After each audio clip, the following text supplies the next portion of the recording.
cette déité est arrivée au Bénin probablement autour de 1916, entre 1916 et 1900. Donc, quelques dates en moins. Vous pourrez trouver des dates légèrement reculées, mais c'est en tout cas après 1900 que c'est entré officiellement. Puis c'est documenté. Il y a des gouverneurs coloniaux qui ont écrit là-dessus, qui ont parlé de comment il y a une nouvelle déité, surtout à Ouida, et qui fait que qu'il y a beaucoup d'adeptes. Donc, eux, c'est devenu quelque chose de curieux. Ils se sont demandé, mais pourquoi les gens sont attirés par ça? C'est tout simple parce que dans le Vodou-Tron, et si vous écoutez, enfin, ceux qui, je ne sais pas s'il y en a qui sont fidèles ou qui pratiquent c'est déjà à l'afia. Donc, ça apporte la paix, le bonheur, le succès.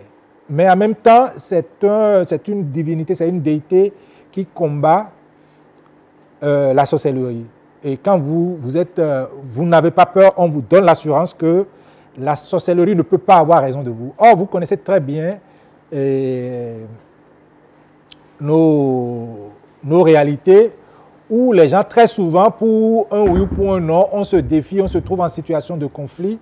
Et donc, les gens ont besoin justement d'avoir cette assurance de ne pas être une victime facile face à une adversité, dans une situation d'adversité.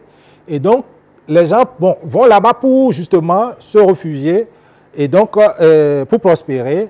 Mais il faut noter quand même que c'est une déité qui est très exigeante parce que elle a des règles, elle a des interdits. Si vous ne les respectez pas, on vous le dit tout de suite, si vous ne respectez pas, vous n'êtes pas protégé.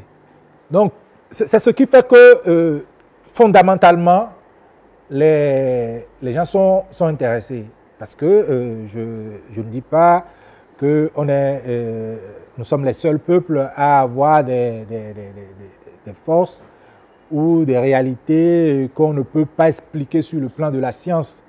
Parce que quelqu'un est capable de vous faire face et de vous dire si tu ne fais pas attention, tu vas avoir un accident demain et ça peut arriver.